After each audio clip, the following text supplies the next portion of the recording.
ಆತ್ಮೀಯ H16 news ಅರ್ಥಾತ್ ಸಿದ್ದರಾಮಯ್ಯ ಸ್ವಾಗತ. ನಾನು ನಿಮ್ಮ MI ಅಥವಾ ಮಲ್ಲಪ್ಪ ಜೋತವರ್. ಆದ್ಮೇಲೆ ತುಮಕೂರಿನಲ್ಲಿ ಸಾಧನಾ ಸಮಾವೇಶ ಜೋರ್ದಾರಾಗಿ ಮಾಡ್ತಾ ಇದ್ದಾರೆ. ಕಾಂಗ್ರೆಸ್ಸಿಗರು ತಮ್ಮ ಸಾಧನೆಗಳನ್ನು ಹೇಳ್ಕೊಳ್ತಾ ಇದ್ದಾರೆ.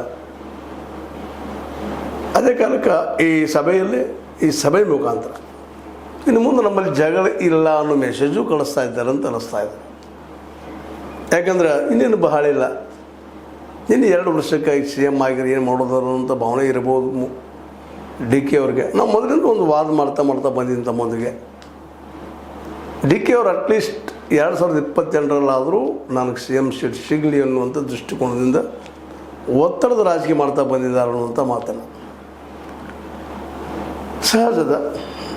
ಈಗಂತೂ ಎಲ್ಲರಿಗೂ ಮನವರಿಕೆ ಆಗಿದೆ. ಮತ್ತು ಈ ಸಮಾವೇಶದಲ್ಲಿ ಸೂಕ್ಷ್ಮವಾಗಿ ಹೇಳಿಬಿಟ್ರು ಸಿದ್ದರಾಮಯ್ಯನವರು, 5 ವರ್ಷ ನಾವು ಆಳ್ತೀವಿ, ನಾವು ಕಂಟಿನ್ಯೂಷನ್ ಇರ್ತೀವಿ, ಮತ್ತು 2020 ನಾವು ಬರ್ತೀವಿ. ಸಹಜದ ಮಾತಾಡ್ತಾ ಇದ್ದಾರೆ. ಬರ್ತಾರೋ ಇಲ್ವೋ ಆಗಿನ ಸಂದರ್ಭ. ಆದರೆ ಗ್ಯಾರಂಟಿಯಿಂದ ಮಾತ್ರ ಈ ಸಲ ಗೆದ್ದಿದ್ದೇನು ಸುಳ್ಳಲ್ಲ. ಅದನ್ನು ಜೋರ್ದಾರಾಗಿ ಹೇಳಿ ನಾವೇನು ಸಾಧನೆ ಮಾಡಿದ್ದೀವಿ, ಏನಿಲ್ಲ, ಈಗೇನು ಮಾಡ್ತಾಯಿದ್ದೀವಿ ಅನ್ನೋದ್ರ ಬಗ್ಗೆ ಸಾಕಷ್ಟು ಮಾತಾಡಿದ್ದಾರೆ.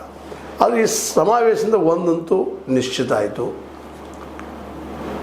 ಏನೇ ಆಗಲಿ